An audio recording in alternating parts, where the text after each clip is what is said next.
In fact, all over the Islamic world, decisive debates are being waged between moderates and hardliners over who among them will define the future face of Islam.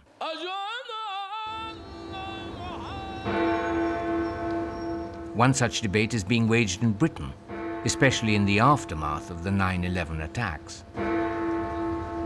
Can you imagine yourself flying in an aeroplane and then suddenly somebody coming to you said, sorry chum, you're not going to the destination you're aiming to go to, you're now part of a bomb.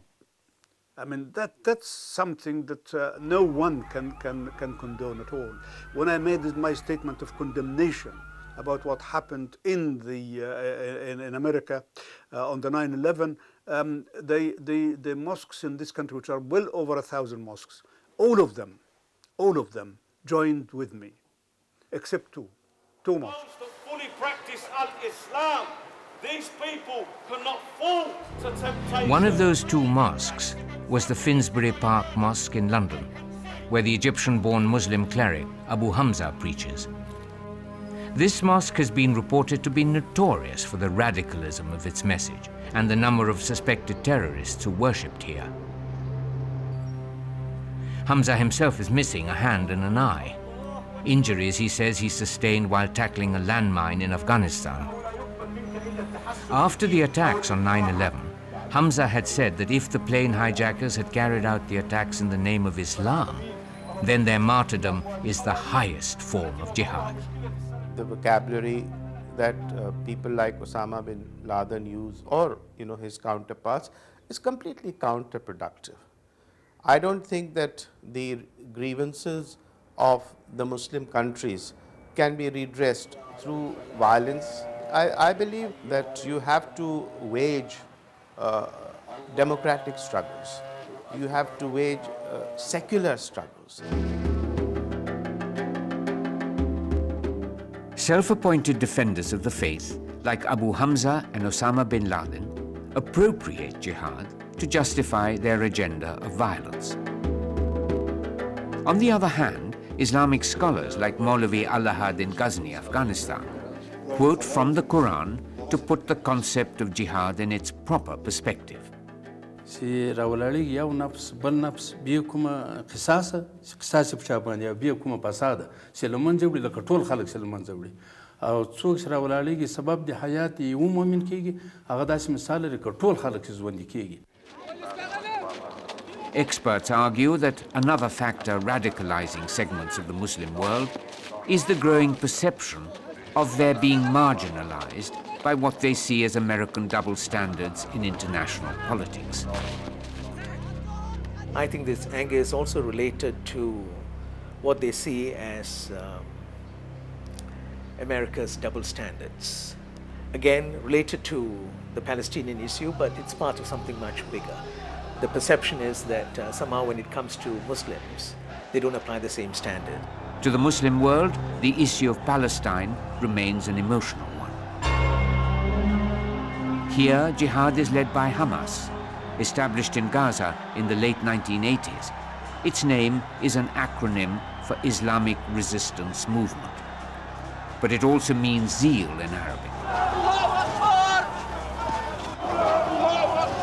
Hamas came into prominence during the first Intifada, which began in 1987, presenting itself as a rival to the secular PLO. Its aim is to replace Israel with an Islamic Palestinian state, and it enjoys significant popular support among Palestinians. It came into prominence with attacks against Israel, including suicide bombings, all in the name of Islam.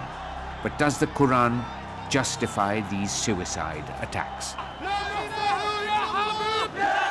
او خودکشي که انسان یو سړی راولاړیږي په خپل ځان وژني دا په اسلام په دین کې یو لوی جرم دی او حتی کتابو راوړي دي خصوصا زموږ پیغمبر حضرت محمد مصطفی صلی الله علیه وسلم فرمایلی دي وایي که چیرې یو انسان په خودکشي کې مړ شي او په خپل ځان مړ کړي تر ورځې در آخرته پورې حتی په قیامت کې به د عذاب همدغه وي چې په هغه شکل به مړ کېږي او بیرته به سا ورکول کېږي په هغه شکل به مړ کېږي بیرته به سا ورکول کېږي یعنې دا به د ده سزا او جزا وي So in Islam, this is prohibited. Even if a conventional weapon is used against the civilians, that is absolutely wrong. So ISIS suicide bombing is just one element in the larger question of use of force. So I am very clear and there is no controversy about it. Analysts claim that militant Islam cannot be curbed till there is an attempt to inject democracy in the authoritarian and dictatorial regimes of many Muslim countries. The reason why the fringe elements, the fundamentalist elements within each society are not dealt with is simply because of the existence of undemocratic, authoritarian, feudal governments in most Muslim societies.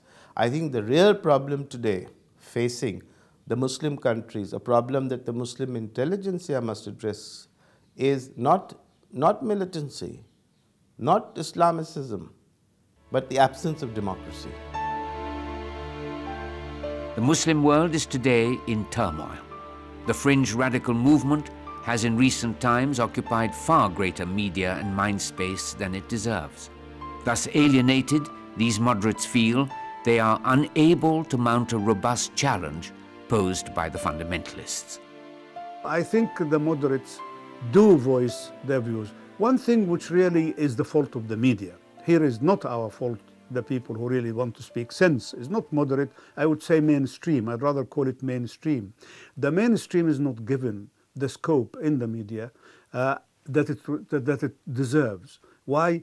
Because the extremists make a better copy. And that is the whole problem.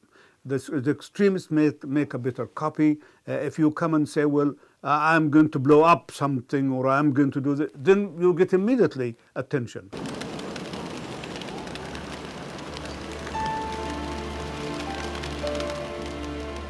There are over 1.3 billion Muslims all over the world. A decisive battle within Muslim civilization is already underway between the moderates and the ultra-conservatives.